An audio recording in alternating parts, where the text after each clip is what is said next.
You see that Republic Bank app does not work when you're using a data connection. That app is so ridiculously slow and buggy when you're using data. On Wi-Fi, it's fine. It's a good app.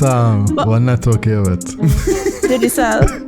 Okay. But no, the FCB app is fine. The FCB app does work fine on data. That Republic Bank app, nothing does get done. Like mine does work on data fine. And Digicel. Mine does work slow. Maybe my Digicel different from yours. It's either my Digicel or my phone. The other thing is Apple or Android. Android. Well, right. I have an iPhone, so that could be it.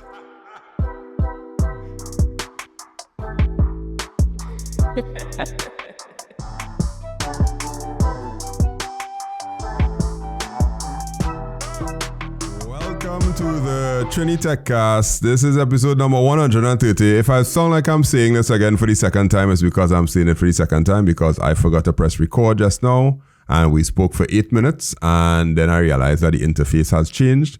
Damn you user interfaces. Like, why would you change the user interface? Like, the record button was just press record. Now I had to press record twice. So yeah, we're recording on the 21st of September. In our original intro, we did speak about Republic Day. We spoke about taking vacation days and sick days to make your day a long weekend and all of that. But if we were to try to contrive that conversation again, it'd be so fake. And I hate to be fake.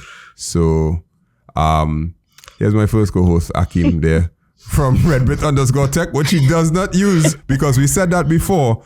And Michaela Noel, who is apparently a part of the party and fraternity, and our guest from last week was saying that he may have had a few pictures or two or seen her in a few places. Yeah, so that's the recap of the original intro, and I'm going to allow a brand new intro to happen now.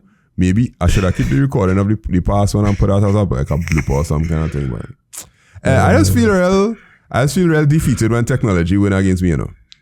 As you know, I'll be like, how I could be doing this for 130 times and forget to press record. And you're teaching children.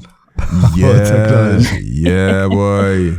If it's one thing with the children, I'll always be real with them and I'll be like, yeah, I messed up there. I didn't do that. You know, I was thinking about this the other, right?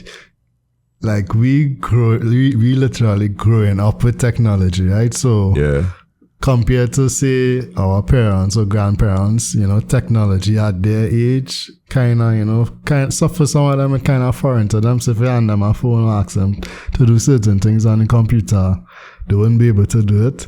You think when we get to that age, you're going to have that same type of gap in terms of technology, like things coming out and and we wouldn't be able to grasp it. I think we would always be on top of it as long as, you know, we sharp. No, I think the gap is there. The gap will be there, and I will be miserable because of it. I will be real vexed. Like, I will be one of them grandfathers, vex. Now, my grandson could do something better than me with technology. And, you know, it has old people has a thing where they can't let go, or it's real hard for them to let go and them kind of thing. Yeah. I see that in my future, 100%. Because I see signs of it now. I see signs of it. And it's not because I don't have the ability, you know, it's just that I just don't have the drive. Like to go inside Roblox and navigate Roblox and do all kind of things inside Roblox. I could figure it out, but I don't want to.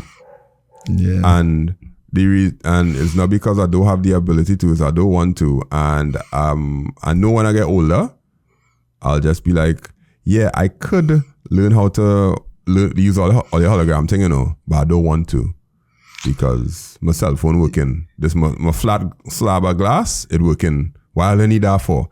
And that kind of bitterness, it will come out. I'll try my best to fight it, but I'll live long enough to know that some of the things you'll try to fight, like gray hair, can't fight, so you just had to embrace it. And yeah, so I was already adamant that I was never going to fight my gray hair. I'll just be like, I growing out this beard and everybody gonna see that I have gray in it because I want you to know. Yeah, that was actually and that's Michaela. What are you, Michaela? You're gonna be one of those?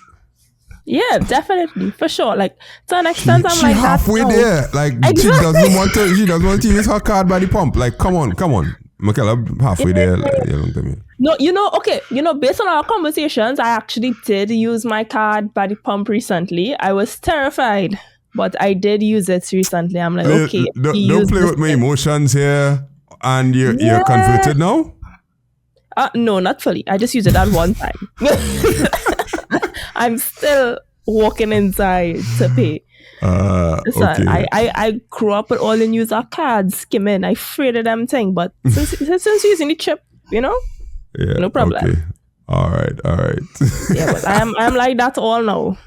I definitely will be like that in my old age. Definitely. Yeah. I got you.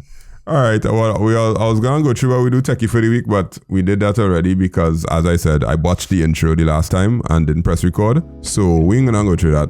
We will jump straight into what we have to talk to today because we have a mouthful of things to talk about, and everybody has views and opinions on it today, which I am very happy for because I really want to hear what I said about the Republic Bank thing. But first one is my account balance confidential?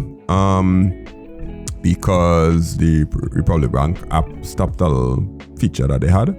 The reason why we started with that is because both of you all have the app and I don't, and I want to just find out about it. And then we have a lot to talk about with some cybersecurity and government committee and a lot of other things that are taking place with respect to cybersecurity laws and whatnot, which we always talk about. And then that's supposed to be the big picture tech in the Caribbean. That's not Meta Rebla.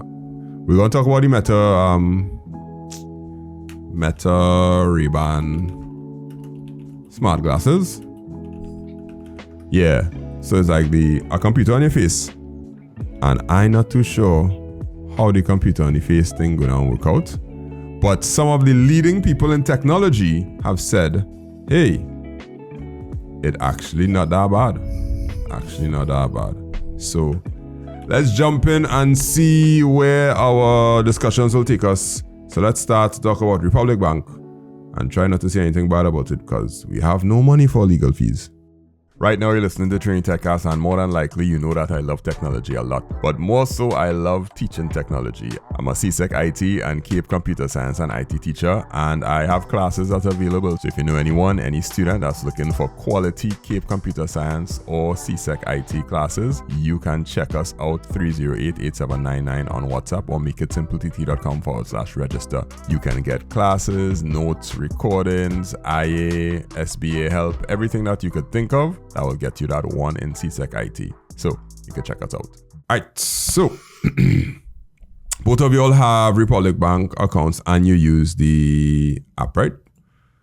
Mm-hmm. Yeah. And there is this feature on the Republic Bank app where you were able to see your balance before without having to log in. That's correct? Yeah. And I believe FCB had this feature also, but I never... I still have it. Yeah, I never use the FCB app. Well, because I was telling you all that I rather use the website because it just get things done faster. Republic Bank has suspended the banking at my fingertips feature on the Republic mobile app effective immediately. The feature allows users to see their own pre-selected account balances on the app's login screen without needing to sign in. In an email to customers on September 10, the bank said the feature had been suspended effective that day. It said that the change had become necessary to simplify customers' overall banking experience and further protect their information. While we know this change may be inconvenient to you, your data privacy remains our top priority. As a result of the suspension of this feature, you will now be required to sign into Republic Mobile to view your account balances. So technically, what's happening is when you open the app, if you have signed in already at least once, and you have to enable it in the settings, or it enabled by default? You have to enable it. So okay, it's an opt-in thing. So okay, so once you opt into it, your whatever account you want to see the balance on would be on the screen. You don't have to sign in, and you'll just see it. Is it just there, or do you have to like press a button to reveal it without logging in or anything? Anything like I don't know. think you have to scroll down and press a button. I'm not too sure. It's either scroll down and press a button. Say pressing banking at my fingertips, and it'll just bring up all the accounts you have online banking. So there is an intent. Yeah. So why did they disable it? Well, I never used it then because I don't remember seeing. Yeah, I don't think I ever enabled it. First of all, is opt-in. Second of all, you have to have an intent to be able to show it. And third of all, well, okay, that's just two things. So why would it be disabled? Because the email said for simplify your overall banking experience and further protect your information. If somebody take your phone, there should be some sort of security pin, fingerprint or something to stop somebody from getting into your device. If they get into your device and they go to your online banking, they would have to log in to be able to do anything. But if they get to your online banking app and they tap it and it shows your balance, there's a lot of things that have to happen for you. And plus it's opt-in to cancel that feature. You know how much people I realized that the passcode for the phone is just 123456 or 12345667. A lot of people do that, you know. Like a lot. Sadly, yes, you are correct. You're fully correct. I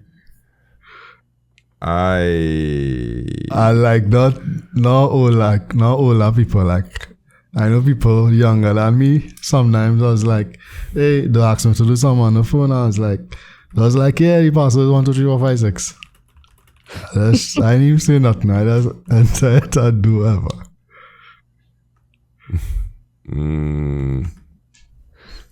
I feel what probably happened is the developers probably found some type of vulnerability and they're trying to patch it fast.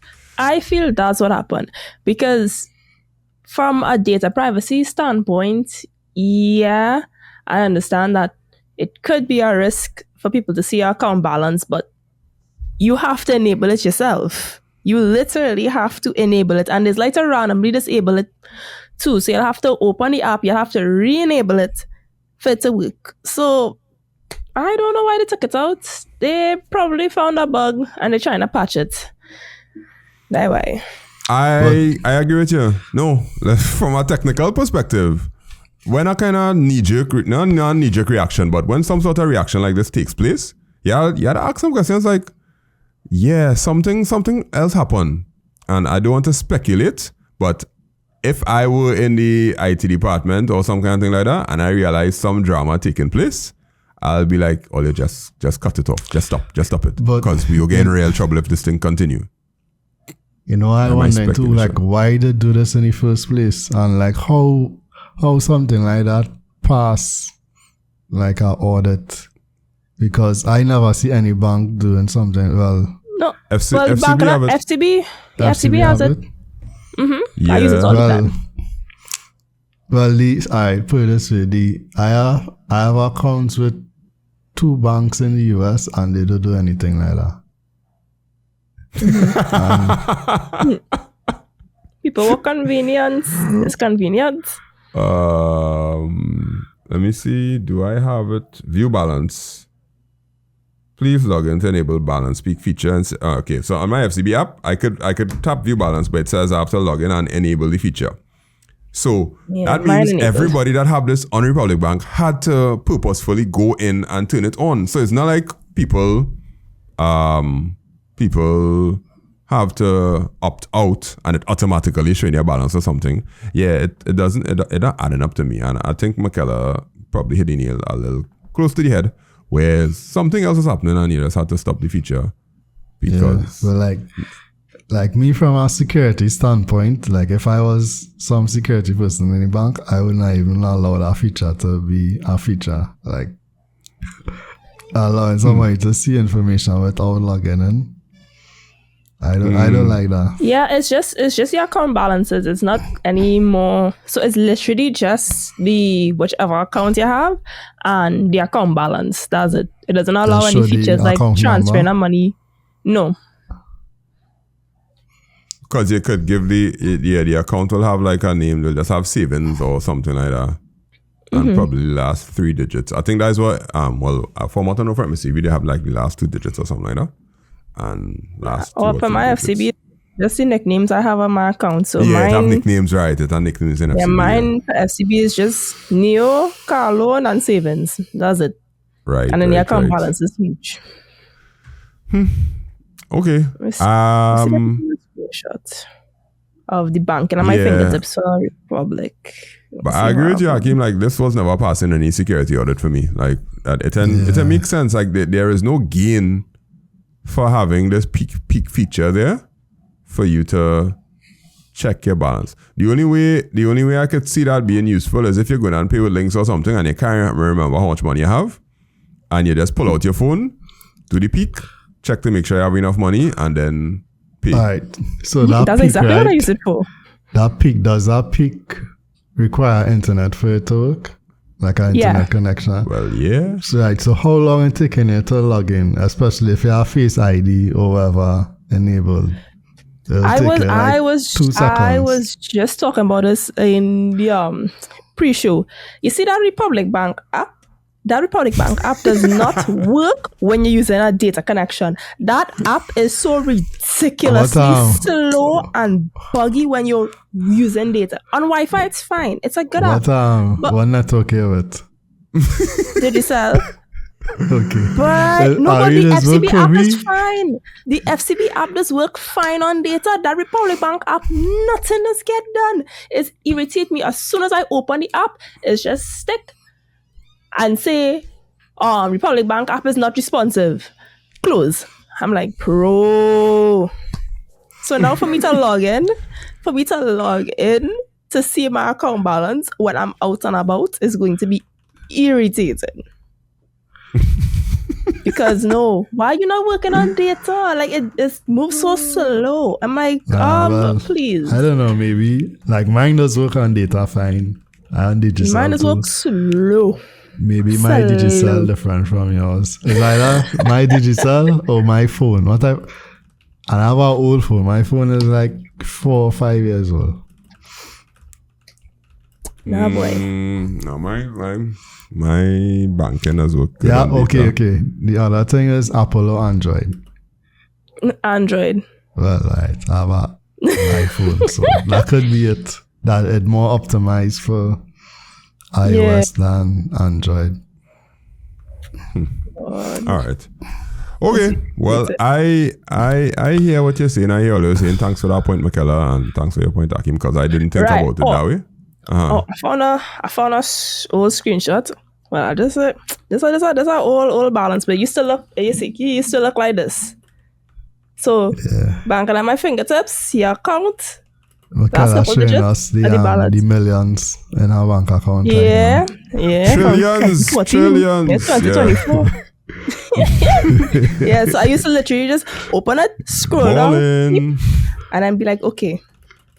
Yeah, $33. Rich. Badness. Talking about that make me remember like a long time when I was younger, probably younger than you too, Michaela, I know if you had this experience too, Andre, like, when you hardly have money and that time in that period, and you're going to check your balance to see if you at least have $20, because $20 is the minimum you can withdraw. Yes.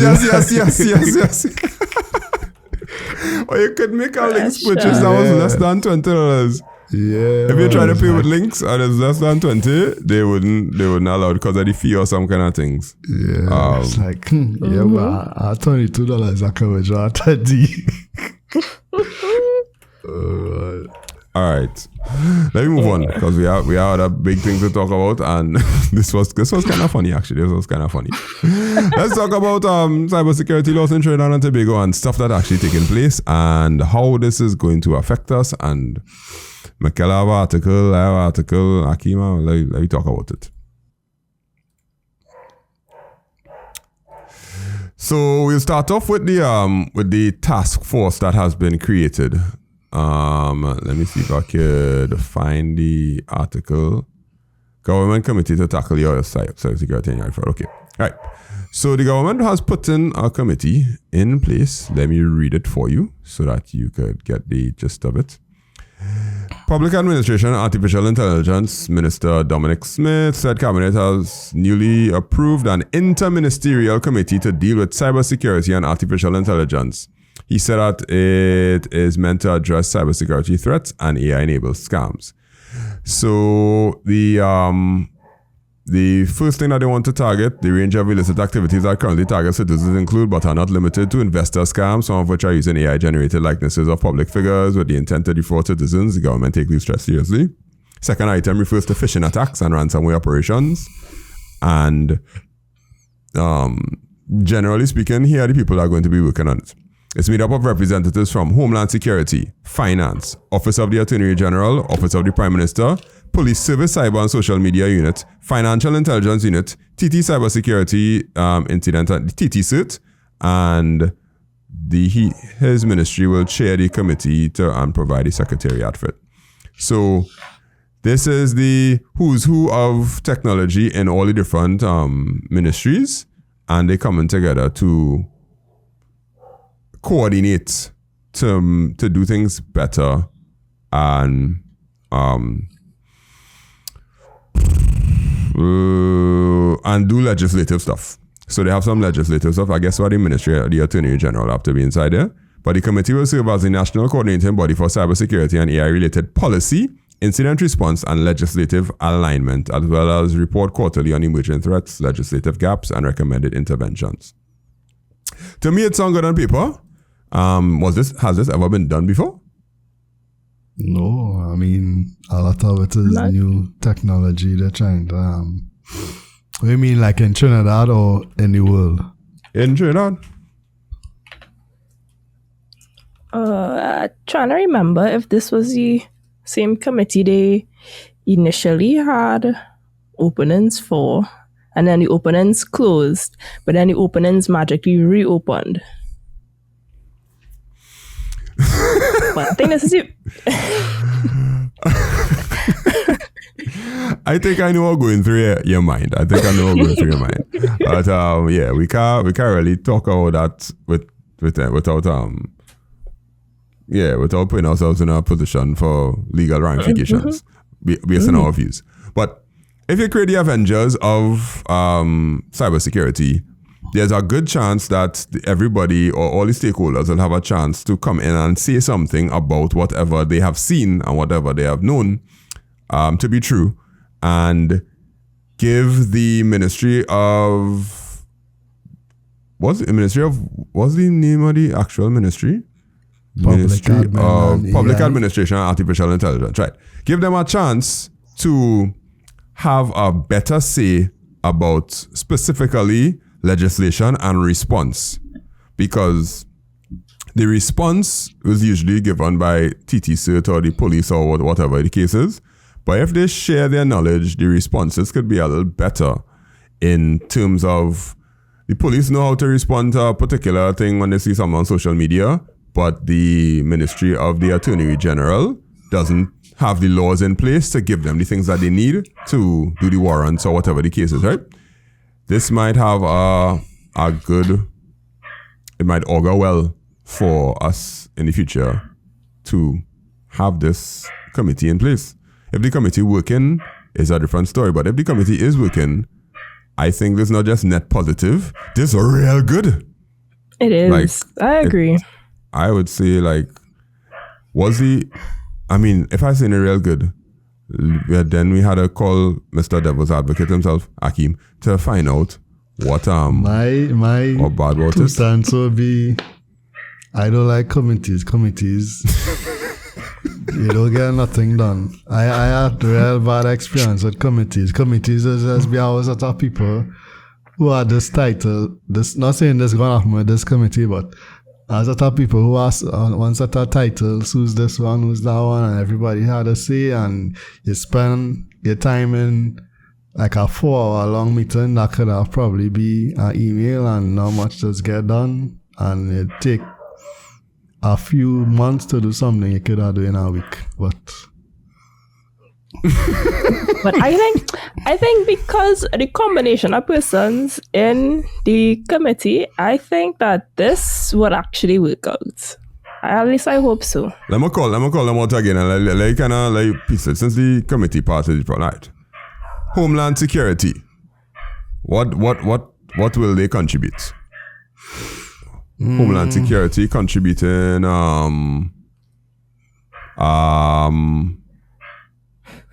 that's basically Ministry of National Security. Yeah, so they're contributing things about the borders, things about customs, and, intelligence, or with cartels, drugs, and blah. Well, you can't say them things too loud right now, but cartels, drugs, illegal immigrants, guns, gangs, those sort of things. They will contribute that. Finance Ministry, what are they contributing? I mean, that's where you need to go to get your funding. What about money laundering and them kind of thing? Yeah, like in terms of the FIU will be under finance and. Well, they specifically say to the financial intelligence unit separately. So I think in the finance ministry, they would be thinking about things along the lines of phishing, banks, money laundering for not money laundering, it's FIU. Yeah, like phishing and the ways that people are being financially abused with technology. Probably the regulations that central bank will have. I'm not sure how that does work. Central bank and the Ministry of Finance in terms of coming up with the regulations for different things. Yeah. Okay. Yeah. All right. The Office of the Attorney General. I think that one's straightforward. Yeah. And how the laws that we have to put in place. Office of the Prime Minister. Up to now, I don't know what the Office of the Prime Minister do. Like, no, for real. It's like, probably touching everything and like an advisory type. I don't know.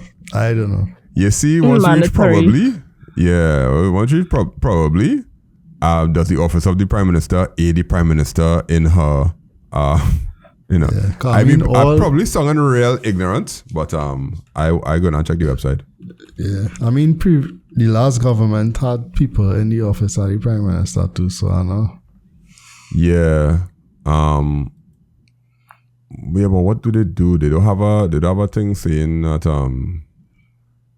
no, they just have Office of the Prime Minister and nomination forms, awards, different things, the divisions in the Office of the Prime Minister. The link is not working. You serious? Okay, wait, that's now. They have the menu. Okay, watch this, right? Just now, just to make sure I know the crazy one. All you're seeing this, right? Mm-hmm. All right, so watch what happens when I click home. It goes to home. When I click on divisions, the link dead. Then there's a menu button called Trinidad and Tobago. Why is there a menu called Trinidad and Tobago? And when I click Trinidad and Tobago, the link dead. Is my browser or something? No. Contact works, yeah. The website probably just for show at this point. You know, this kind of off topic, but you know what I noticed the other day? That the GATE website still don't have a certificate. And that like that since I was a student. Which is like SSL certificate? Yeah. Okay, so the Office of the Prime Minister webpage has no information about what the Office of the Prime Minister does, but they do have nomination forms for the Shakonia Medal, Hummingbird Medal, Medal of Merit, blah, blah, blah, blah, blah, all the different awards, how the awards are laid out and structured, and that's basically all the website has. Okay, so back to the actual thing that we're talking about. What does the Office of the Prime Minister contribute to the financial intelligence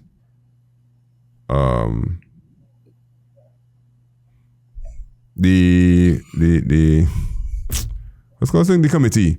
Like when the representative from the Office of the Prime Minister sits down around that table, what can they tell the committee about cybersecurity and artificial intelligence? You asking some real hard questions. Would they just echo the Prime Minister's sentiments? Yeah. Like, Whoa. I assume that's what they're there for. So what you're saying is the So opportunity Prime Minister an representative. is to parrot whatever. Okay. All right. Police Makes Services, sense to me. Cyber and Social Media Unit. Oh, that one's straightforward. Everything that they know about cybercrime, social media, all the people that go on Facebook and buy cars without going by the police station or whatever the case is, they'll be able to tell them about these kind of things that'll be happening. They'll also be able to tell them how criminals are using social media. They might be able to talk about Telegram channels and all of those different things and the sex trafficking and them kind of those kind of stuff, right? So anything else I miss out there with the police, cyber and social media unit? What else there would be sort of Akura, whatever, yeah. They could the cybercrime unit helps. Well, if you get scammed, say, I know someone, they fell for a financial scam and they reported it to the cybercrime unit, and I don't know what was the process between the cybercrime unit and their bank, but they ended up recouping majority of the money that they were scammed out of.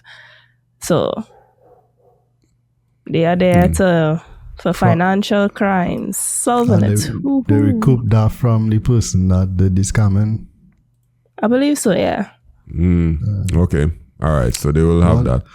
Just to go back a little bit, Yeah. from my knowledge, I'm not sure, when I say Okura or Okuri, what that mean? Familiar with authoritative on the content. Okay. Yeah. I thought that's what I was an anime reference, you know. Like, okay, cool, no problem. Okay, I thought it was just me alone. I'll never hear about that for real. Nope. Not really. It have a dictionary called Kotila or some kind of thing like I that. think I heard about that, but Yeah. That's one of the things inside there. Like Nimakaram. You know what Nimakaram is? Okay. Pandey saying that. Yeah, Nimakaram is a bacchanalis. Jeez, I feel so aged. I feel like Yes. I know a lot about the things of the 90s and 80s, even though yeah. Okay, all you know who Paul Keynes Douglas is? I know Paul Richards. Oh my goodness! All right, I dead in the water. Okay, moving on. Financial Intelligence Unit, right? FIU, right? The FIU, their job is to watch for money laundering, embezzlement, and what else technologically wise? Counter-terrorism. I had to do an anti-money laundering counter-terrorism course. Okay, and that's the FIU? Yeah. Well, the FIU with a thing. Yeah, so they basically could check bank accounts and follow the money. And once you follow the money, you'll be able to figure out people who are of interest, persons of interest. So they might be able to work with the Attorney General office now to tell them, okay, we need to put certain financial laws in place. Well, along with the finance ministry to guardrail these people. That's why you can't deposit more than 20,000 without having to fill out a source of funds. Is that source of funds for me? Yeah, source of funds. Declaration of funds, yeah. Yeah, declaration of funds. Yeah. I get back pay a time and them tell me I had to fill out a declaration of funds. And I was like, it's back pay though.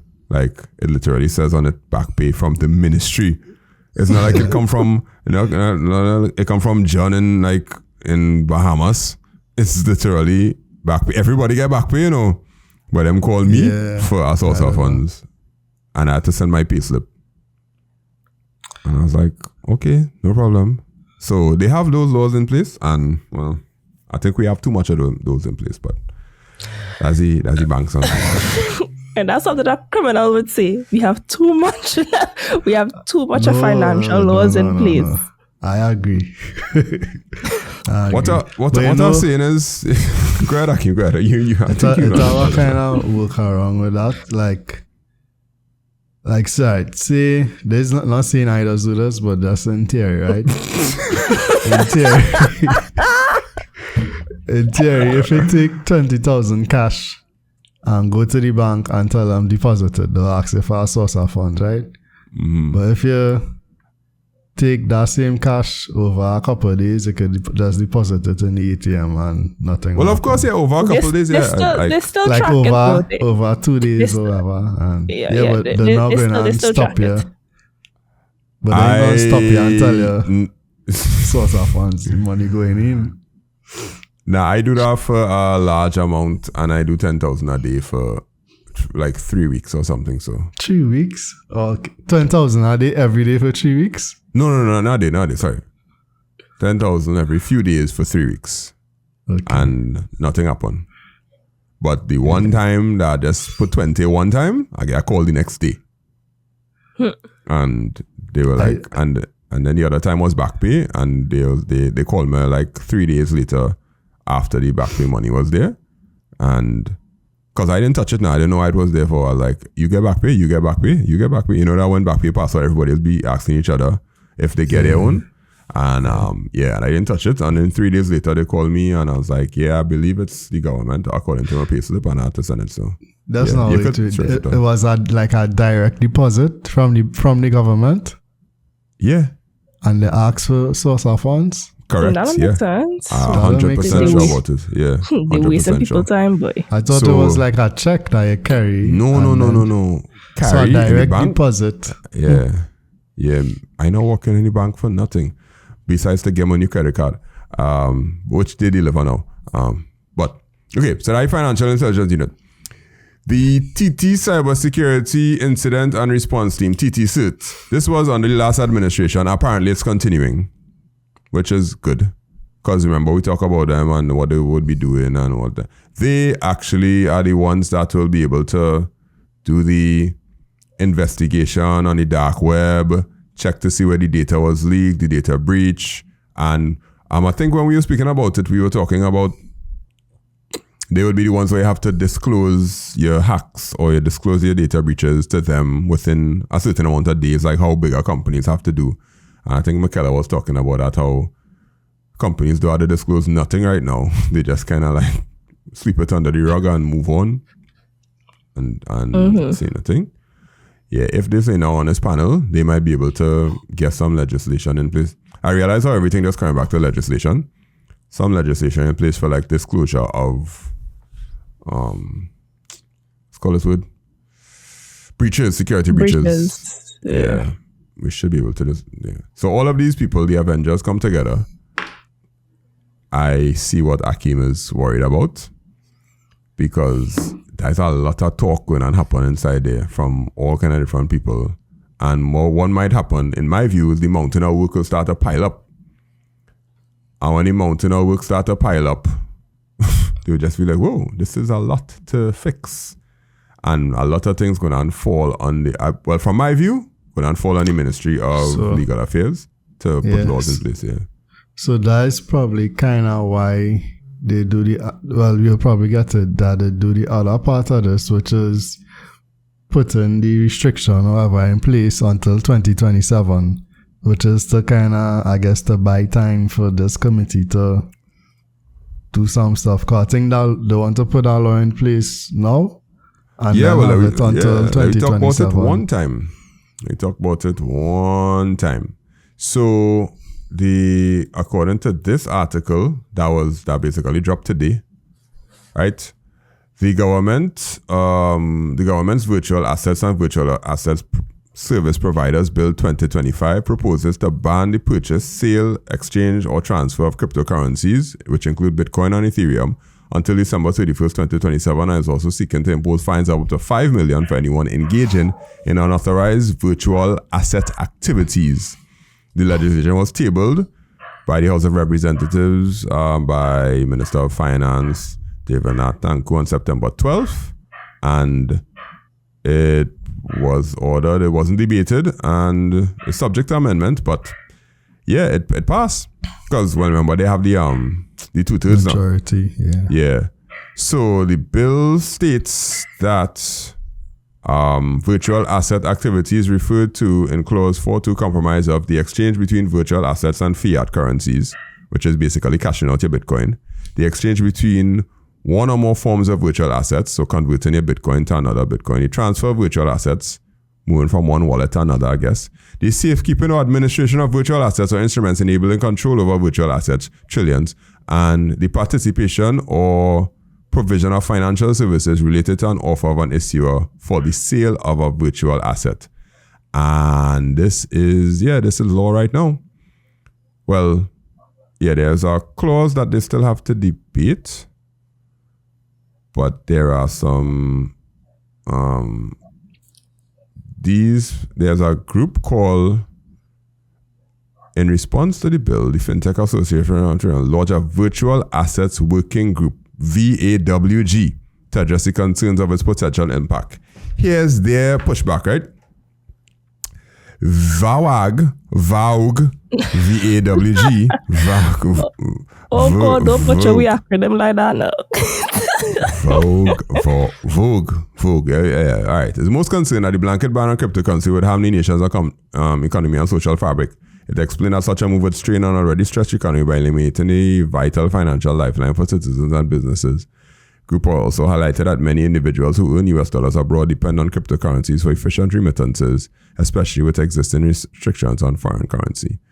And the article goes on a lot. You'll be able to read the article if all you want to. But let's hear. Michaela, what you wanted? Is something you had to say about this? I can't remember. Would that could affect visa or something? Yeah. So that was one of the potential concerns raised by the working group, that it could potentially, it's within the same article, it could potentially affect Visa and MasterCard's I guess confidence in working with Trinidad if they integrate cryptocurrencies. But we're not the working group. We're not against the introduction of a bill that helps to regulate cryptocurrencies. This is in my personal opinion, this is a tad bit too extreme. Like this is going 12 steps backwards. So yes, regulation should be in place, but this is very harsh. Yeah, and I mean, we was talking about it before, but you're not familiar with some of the stuff that was playing off over the past 2 years or so. So this is most likely a indirect response to that. But sometimes something happen, and as I say, instead of looking to regulate it, and just target that particular area, is just swing a big hammer to the extreme. So it kind of extreme, but it come like Peter pay for Paul and Paul pay for all type of thing, because those companies who was selling the crypto and doing the different digital assets and thing, they was milking people. Like people lose hundreds of thousands of dollars. People take out loan on a mortgage, they borrow money. People lose their jobs, so it had a big financial strain on people.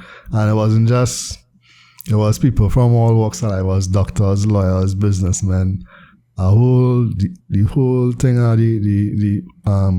every class or whatever get affected. So it is good, as I say, it's good that they do it, but it could have probably be a bit more surgical in how they do it. But something had to be done, but as I say, they probably went too much to the extreme. Like, in my view, I normally I do agree with broad brush approaches, but I will agree with this broad brush approach because crypto is not stable in its implementation worldwide. Stable in implementation worldwide meaning the laws and the regulations for crypto in every single country are still in the process of being formalized. And because of that, things like in the States with FTX and the issues that they had with FTX and the fraud and all the other different crypto things and that was going on different places, we are not in a position to be surgical based on the word in I say, Hakim, because we just ain't good enough to handle this from a legislative standpoint, because we could barely handle foreign exchange. And if we can't handle foreign exchange properly, if you now give the ability to get US from a cryptocurrency and muddy up foreign exchange even worse than it is already, we will just be in a little more drama, a little more problems. And if we were a little too surgical and leave the ability for the crypto exchanges to take place or whatever to go on, then it could easily stretch into drugs, because one of the ills of crypto is the untraceability of it. And if the ability to change your cryptocurrency to fiat currency is available, probably not in this country, but you could amass a lot of it and then go to another country that has some sort of ability to, like, I don't know, Ecuador. Not Ecuador. Was the country that made Bitcoin a national thing? El Salvador. El Salvador. Yeah, go El Salvador and then cash out all your Bitcoin. Then the opportunity for our runaway train is there. So they didn't put the broad brush for indefinitely. They say, all right, till next year. Let we pause it till next year. Give ourselves some time. 2027, 2 years. I think we're in 2026 already. I'm sorry. You're in a rush to life. My academic calendar is I am preparing students for 2026 exams. So September starting means my goal is June 2026. So yeah, that's all mine is. But anyhow, I find putting that in place is the best thing that we could do right now, because the chances of things going wrong, it could go far.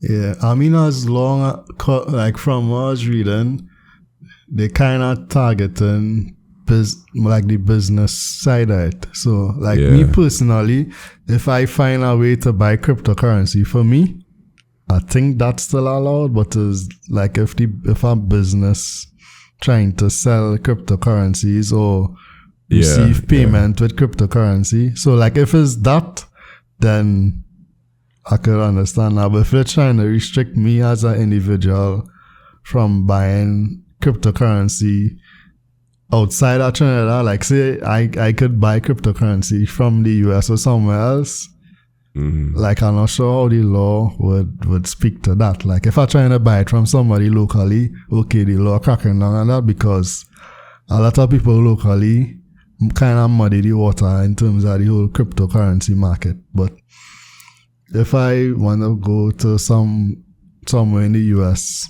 and a US source and buy crypto like that, I would be interested to see how the law would speak to that. Yeah, technically speaking, the if I read the legislation properly, because there's another article that I think McKellar sent, which is this one here. It basically saying that you could buy but you can't sell. So if you get it and it's yours or whatnot, it's cool. But they like saying prohibit unauthorized exchange, transfer, safekeeping, or administration of virtual assets and participating in and provision of financial services related to virtual assets. That part there, provision of financial services. No, it says safekeeping, so I can't keep cryptocurrency. That's what I mean. No, safekeeping or administration. So safekeeping or administration is mean like you give somebody the ability to hold it for you. It's like a bank. Okay. So you could keep your own because it's individual.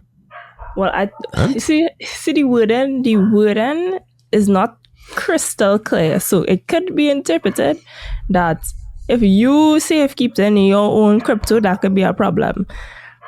So they need to be crystal clear if it's for individuals, if it's for organizations, if it's for businesses, if you as an individual could own crypto assets, because how people are interpreting it right now is that if I, the individual, have any type of crypto assets, without having a license, I could get up to however much is the fine. I could get up to 5 years imprisonment for what?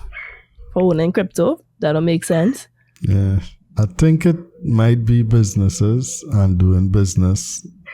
Like if it's that, then okay. Well, if it's on the personal level, then yeah, that. It could be real crazy if they tell you that you can't own crypto. That's like saying that you can't own US and have it. You have to declare it to the central bank, or you can't have pongs, or whatever the case is. That's basically financial dictatorship. Some countries like that. Like you had to declare how much US you have, and you have a certain amount of US you could purchase for the year and that type of thing.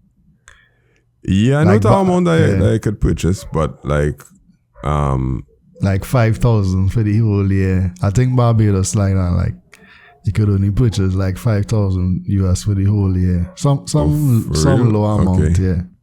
Well, yeah, because there is a reserve and whatnot, but they can't tell you that you can't have it. If you go and if you go to the States and you have the US and it's yours, like you don't have to put it in a bank account in your country, do you? No. Okay, let me say as a trainee, no, you don't have to. Okay, that is where the mafia thing that's coming, right? So let's say you have a company and your company traded in goods with a US market, and you get a whole set of US inside of your bank account.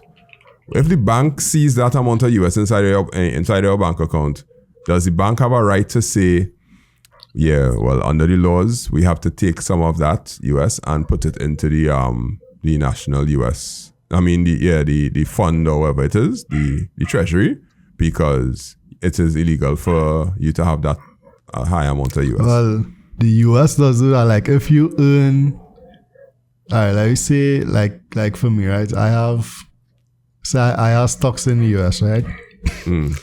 Say if I make a profit on that stock, the US does automatically take 30% of the profit. That's taxes. That's tax, yeah. Right, okay. So aside from taxes, you know you how to get tax. But let me say, after your tax, you still have a large heap of US currency. Is there any law that's going to say you can't have that amount of US? That's the road that this Bitcoin thing going on. This to say, yeah, you can have it personally, but don't hold it for anybody. Don't create a bank, don't create a financial institution. That is what I think it's leading to. But as Michaela said, the wording might scare a few people. It might seem a little bit harsh or broad brush-ish to the point where people will get scared. But I don't see it that way. I see that as highly unreasonable. Highly unreasonable. If I want to go and buy Bitcoin, I go and buy my Bitcoin. If I want to go and buy Bitcoin and then sell it to all you and say, hey, I'll give you such and such Bitcoin for $500, then that is where I see the law. And well, you can't buy a Bitcoin from anybody in Trinidad. It ought to be outside. Yeah, for sure. So that part I too, like it had some companies that used to accept Bitcoin and yes, there were legitimate companies in Trinidad and Tobago that do accept Bitcoin that I've heard. And there are legitimate financial institutions that do manage your Bitcoin for you. But it's just that some people muddy the water so bad now that, boy. Yeah, that won't be possible anymore. You know? Like back in the day, you ever had the urge to purchase Bitcoin, like when you see it was kind of low and now coming up? Who says I don't have Bitcoin right now? Okay, good. Nah, I don't have any. I had the urge to mine. I was gonna build a computer to mine Bitcoin just for the fun of it because I could have, but then I realized that just gonna kill our graphics card, and I'm not gonna get enough money for it to pay back for it at that point in time. Bitcoin wasn't good, and I was only going to be able to, based on my calculation, I'd get 1 Bitcoin after mining for 3 years, and the graphics card would have probably died like 1.5 years into it. And that time graphics cards was real expensive. Like all kind of $1,500 something for the 4090, 3090, whatever it was, whatever it was at the point in time. Yeah. It didn't make sense to me. But it would have probably make sense because one Bitcoin would have been worth 10 of them graphics card now. But where are you going to cash out that Bitcoin? Once you have it, you'll find a way. Yeah, it's always to do it. But I don't know, I was at a point in my life where I was taking real risks, and another risk was just going to be like, that was like stacking up risk on risk on risk on risk. Yeah. But at least the risk with the business paying off. Kind of. Yeah. But maybe the risk with Bitcoin. I don't know. There's just a part of me that's like financial stupidity is something I'm ridiculously afraid of. Like personal financial stupidity, I'm afraid of. But that a good thing. Yeah, but the investment is a risk now. So investment is a risk. So the line between financial stupidity and risky investment, that very, very blurred for me, if I were to be honest with you. Yeah. Like I would take risks on business. Like on a business that I want to invest in. I would run over, I would take a risk on that. Yeah. I agree with you. If I put stocks in some kind of thing and I just be like, what I hoping for here, boy, that they will actually be diligent and make money. That always was a little tricky for me. But nice talk. Well done, guys. Well done. There we get through Meta and talk about everything about these new Ray-Ban glasses. Well, you probably made it this far in the podcast. That means you probably like technology a lot and like to at least hear us talk about technology. And that also means you may know somebody or somebody who knows somebody or somebody who knows somebody who knows somebody who wants a website built or an app built or some sort of technology integrated in their business. If you want to help them out, you could send them to Make It Simple TT, send them to us. And we have business services that range from building websites to building apps to invoicing systems to ensuring that technology is used in your company, to installation of routers, buying things online. So you could check us out, 308-8799. You could check our services out, or you could go to makeitsimplett.com and see some of the things that we've done and maybe give a recommendation to our website built or something like that. All right, I have a short clip from Mr. Who's the Boss on YouTube, because he's usually a reviewer that'll be real honest with people and tell them, hey, this is nice, but it's not that good. But if you want to, you could buy it. So here's a little piece that he said, right? Intense direct eye contact while waiting for the English version of what they've just said to process and come through to you. But the translation quality is really high. And I think it comes down to the same thing, that unlike your phone, having 5 microphones on your face means the device can hear you so clearly. And you quickly get used to not having to specifically enunciate or speak up, which just makes the conversation flow much more naturally, while reducing the main issue with real-time live translation, where one slightly misheard word changes the entire meaning of your question. So they give a different answer, and before you know it, you're both lost. The final couple of apps then are maps, where being able to see your real-time navigation arrow rotate as your head rotates is such a no-brainer piece of functionality. I just have no idea how Meta's Maps is going to be able to at all compete with Google's Maps. There's music, which takes you straight to Spotify, which, like most things here, is a custom squarish version of the app you're probably used to. And the speaker quality is way better than you'd expect for something that's kind of a side feature of the glasses. It's just that as soon as you get to about 40% volume, other people are going to start to be able to hear it. So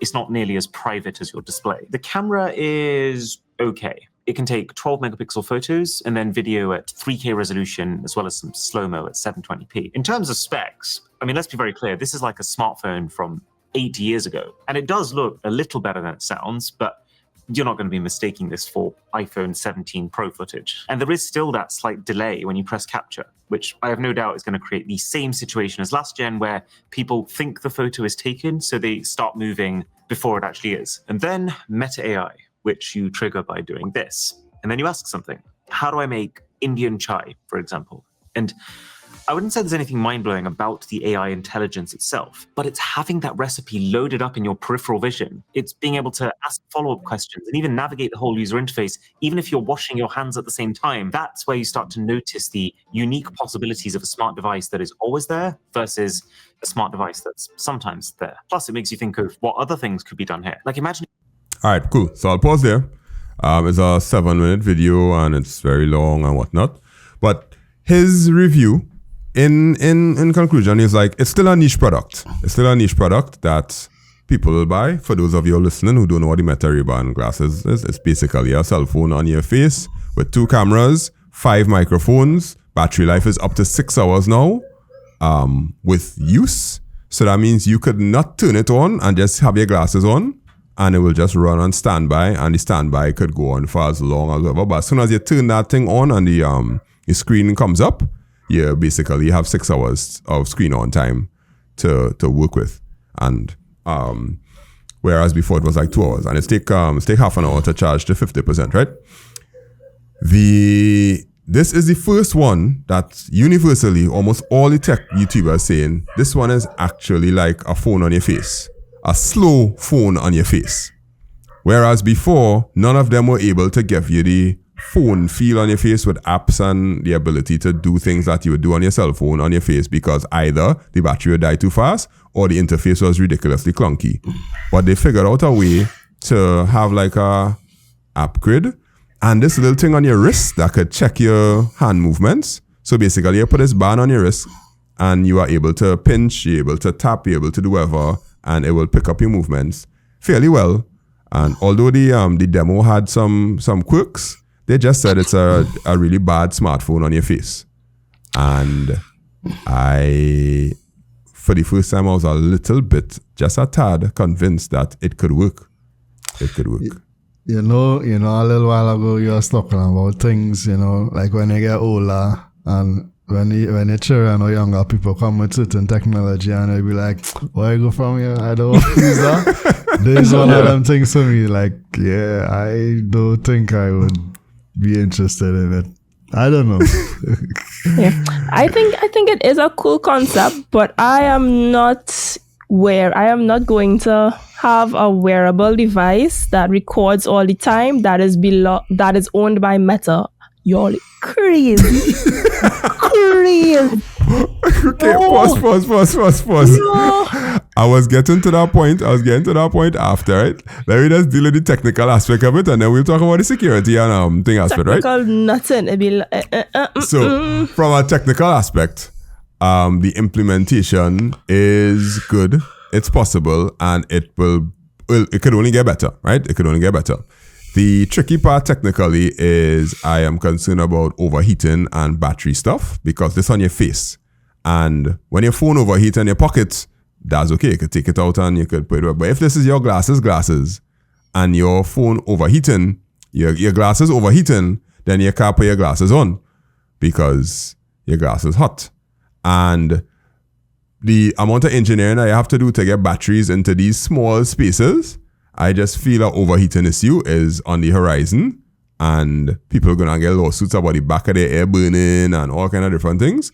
That's my technical fear. All the other technical things, I think they are solvable because it's just cameras and sensors, which they do that on almost everything. Like, what about your eyesight too? Like, what impact would that have on your eyesight, having that display? The focal length? Oh, yeah. After, say, 5 years, 10 years, if you're a younger person now, how would that impact you as you get older?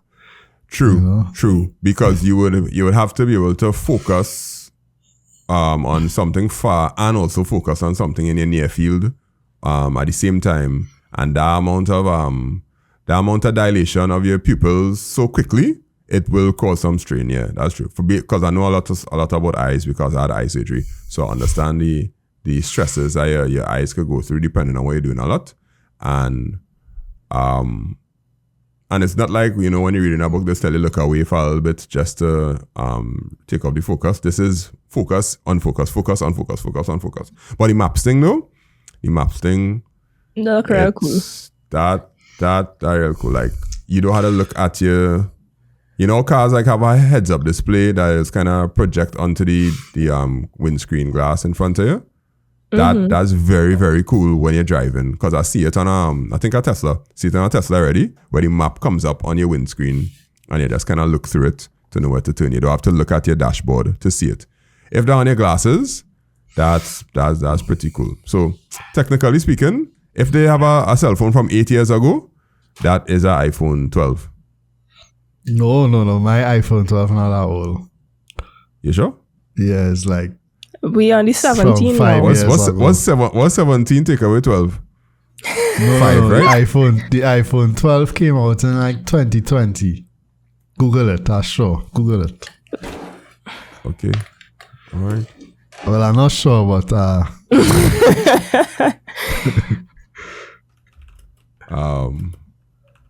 or 2019, somewhere there.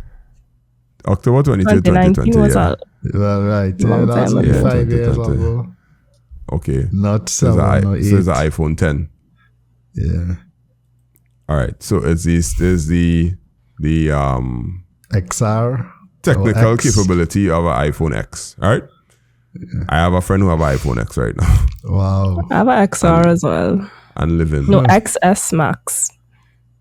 He's in addition to the complaining about Android. certain things. He's complaining about certain things, but his phone could do what he needs, and it's nothing too special. He's still in And the stone age. nobody gonna be playing games on this. Nobody gonna try to be using any highly intensive apps.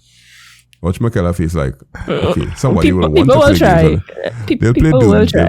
They'll play Doom and they'll play I don't know, yeah, whatever. But yeah, that's a technical thing. Okay, so technically it's possible, it'll get better, and I think that's a good thing for technology. That's net positive. The net negative, however, is Meta is not known for proper data handling practices. And if they gather all the information from your phone when you're using a slab of glass, now they could gather information about what you see and do on a daily basis in the background and tell you, now we're not gathering any information, but that thing crunching numbers and sending it back to their servers. Yeah. So as somebody that has used Facebook ads, Meta ads, I would like that. I personally not gonna use it for them to collect my data, but it's like, yeah, you looking at this? Okay, send ads to you.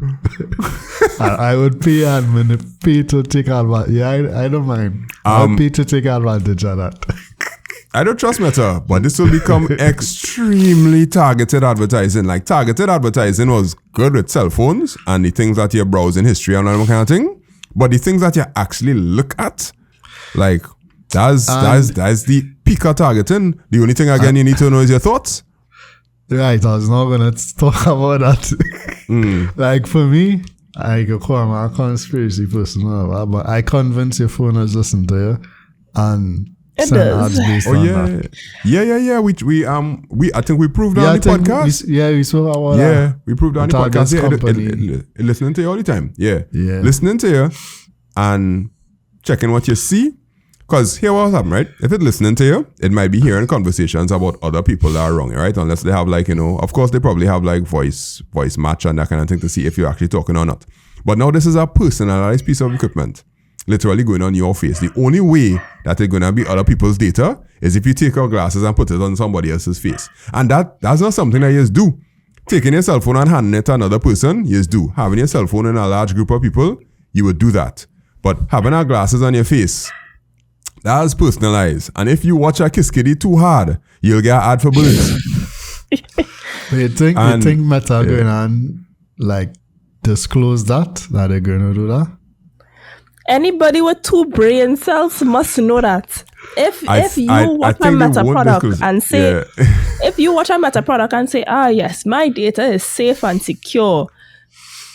See this? See this? Certain word right up on your forehead. No. They'll have to disclose it somewhere in the terms and conditions, where it'll be buried so deep in them 250 clauses in the terms and conditions that you'll have to hunt to find it. But for sure, there is no way. That's why we are ChatGPT. Yeah, but ChatGPT gone. their whole business model is based around ads. the business model it's predicated on your personal data being given to us so that we could feed you proper ads. And the black market business model is your personal data being fed to us so that we could sell it to other people who have nefarious intentions. But we will act like we don't know that they have nefarious intentions and they're just a business partner, when really and truly they hacking an election in Uganda or some kind of thing like that, or hacking an election in Trinidad. So, yeah, me interest them with 10 football to the point where my daughter have a Meta Quest 3. I put my burner email in there. When they asked me to sign up, I was like, yeah, burner email, you going inside here for sure. Because that Meta Quest, that AR, VR kind of thing, that going on her face, on her head. And I had to create my personal account, then I had to create a child account for her for her to be able to use it.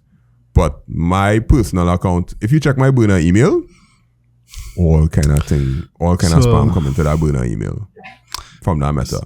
So that is one thing, right? But yeah. So like people like us will be aware of that and have the concerns, but the average person, the average person probably hears stuff like 2 years ago, 3 years ago, but the average person, I don't think they're going to care much about Meta and that's the question I want to ask Michaela. This product not really targeted to the average person though. The average person is not going to want. No, it targeted to the average rich person. The average rich person. Yeah. The average rich person want them custom Ray-Bans, right? Does the average rich person care? That is the question you have to ask. So I care, you care, we care, but the average rich person, they're not going to care. Because you do have to. This product has reached to the point where a tech enthusiast is not the market anymore. This is for people who want to flex. And when you have this on, like the first foldable phone, everybody knew it was trash, but people buy it because they need it to flex. So now this one, yeah. The question is, would I use it? And I am not 100% averse to it. I can't tell you the percentage of non-aversion I am at, but it's definitely not zero. If I have disposable income enough to the point where my cell phone working and all my other tech working and that kind of thing, I could see myself saying, let me try this because it looks cool. It will be fun to do. Aside from the fact that all my information is going to be harvested, I still have a sort of mindset of, well, my information harvested already. So what they could do to me again? You don't think you'll get bored of it, like the novelty will wear off after a week or so?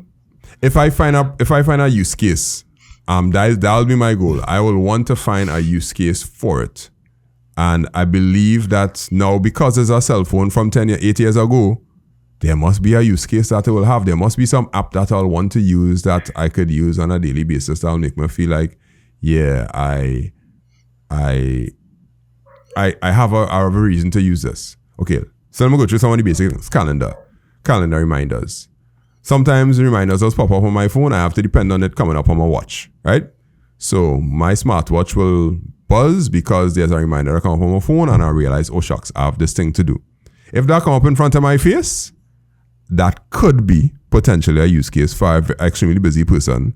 I'm not saying that I'm an extremely busy person, but I'm a teacher and taking out my phone in class all the time to watch things or see things, my smartwatch is what I depend on for that.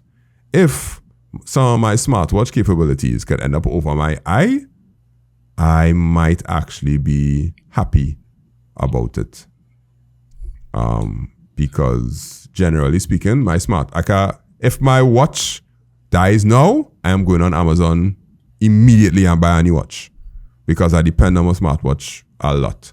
So that's why I say I could see myself if the perfect storm is brewed, I could try it just because I have a use case for a smartwatch. Yeah, that's my landing point. But Michaela ain't trying this for nothing because Facebook not getting to know what the inside of our car looks like. Definitely that. And also because I work with client data that is confidential on a daily basis, that is an absolute no-go. Oh yes, that's true. So offices and things had a ban this kind of drama. Yeah. Facts. And the same rich people who are the target audience, they are exposed to the most sensitive company information on a daily basis. They would have conversations with other tech CEOs and whatnot, and real confidential data. No, it's a security nightmare. No, it don't make sense. I know that Meta would have good security, but nah. But you have Apple Watch, and Hakeem, you depend on the Apple Watch for anything? Kinda like when somebody call or when I get a message, I will see it on my phone, on the watch. But it don't happen enough for you to need to see it immediately. Yeah, sometimes like if my phone in the other room and I get a call, like that's my number one thing. Like if my phone in one location and I in the next location getting a call or an important message, then yeah. Or a calendar reminder or a message. So yeah. I use voice to text to reply to people WhatsApp messages sometimes. So when somebody on my phone actually, like if I have a real long WhatsApp message to send out, I will dictate it and then edit it after. So I'll dictate and be like, okay, I'm gonna just read it over, and wherever I didn't pick up, I'll pick it up. If I could do that with my glasses. All right, I sound like I'm gonna buy one, but I really don't want to. But I'm just trying to make sure that I be real with myself and say, I actually think that it could benefit somewhere in my life, but it's way too expensive. $800 for anything. Oh. Thing. $800 is the price of the base iPhone now. So like, jeez. Which is probably the best one to buy. The base iPhone. Yes, I'm buying it. I just had to figure out how to buy it. Yeah, the base iPhone. Just don't buy the Air because I don't know why that Air exists, but there's somebody who wants it. They had to do market research, and they had to, right? The same rich people are going to buy that. Yeah, I would have bought if I had money to waste. But unfortunately, I'm not built like a millionaire. So yeah. I know that. Time to wrap up. We spoke about today, if your account balance is confidential, that is the Republic Bank app, and if you agree with seeing your account balance before you have to log in, which we spoke about, and I think there's no reason to actually. There's no reason. There may have been something that went on in the background. The Cybersecurity Government Committee, I am for it. I endorse it. I'm happy for it. I don't endorse it. I'm happy for it, but there are some committee issues that could happen because we all have PTSD with committees, as Hakeem said. And the Meta Ray-Ban smart glasses, we just had a very interesting discussion about it, and I'm trying to convince myself that I don't like it. It's not working very well, but yeah. So that's it for today, folks. Thank you very much for listening, and I hope that you were edified or challenged or whatever it is. What's the numbers for last week? So Hakeem, tell them who you are, where you're from, and things. Let me see. Hakeem there from Trinity Techcast. And I am on LinkedIn as well. Yeah. Because Tevin had you on LinkedIn, yeah. I think I had him, and he accept something. Okay, cool. Yeah, Michaela. Very nice. Yes. Kella_Noel on Instagram. You can also find me on LinkedIn. I'm trying to build out my LinkedIn properly. Yeah. And you'll also see me at a couple events and things. Wait. Young professionals, boy. Yes. I would like to let you know, human beings, that we got 5 more subscribers, and we're now at 51 subscribers on YouTube. Crazy. That's a full room. Crazy. Yeah, 50 subscribers on YouTube. That's more than I expected. And I don't know if it's burner accounts, but why they love us and they want to see more of us. It's lovely. Yeah, that looking nice. And the numbers on Spotify going up into the 40s. And I'm not going to check my phone to use Apple Passkey to log in to check to see what Apple Podcast saying right now. Apple Podcast has actually had the most. Like last time we checked, it had the most. Yes, I know. But logging in is a nightmare. That passkey thing, boy. Like, don't do me that. I want to put in my username and password and just get in. I don't like 2FA, but at the same time, I must use 2FA on everything because, no. Yeah. Imagine getting caught slipping like that. That's crazy work. Yeah. Apple 2FA just never vexed because it had a beef from a Apple device. That has vexed me. Oh. That's vexed me. Like, you could turn on the email one for them to send the 2FA to your email, but they just make it so hard for you to do it. They just be like, okay, check your Apple device now. It's like, I really buy an iPhone just so I could log in. That will you tell me? I have to do. Test apps, but yeah. Okay, yeah. So I'll check them numbers out some other time. But yeah, thanks for 50 subscribers on YouTube. Because like the things that we talk about, you have to want to listen. You have to want to. That means you're locked in. I believe so. Yeah. All right, so don't forget to share the podcast and all of them good stuff and let the whole world know that we exist.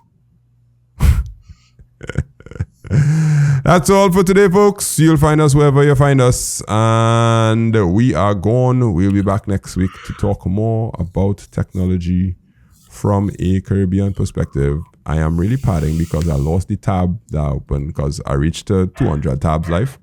Because school start back, so I have tabs for basically everything that school related. And, right. And because closing tabs, who does that? The Mac version of that is I have like 10 different text edit open and all of them not saved and have one set of different text in it. You laughing? You know that tabs in Notepad on Windows 11? Yeah, I do that. Yeah. I have real tabs on my Windows machine. But I have 15 text tabs open right now. 1, 2, 3, 4, 5, 6, 7, 8, 9, 10. I have 10 open right now. Some of them is code. Some of them is a phone number that somebody give me. Some of them is talking points for all kind of... Yeah. Okay, felt. Thank you very much for feeling my pain. I tell you, we're gone. Later, talk to you next week.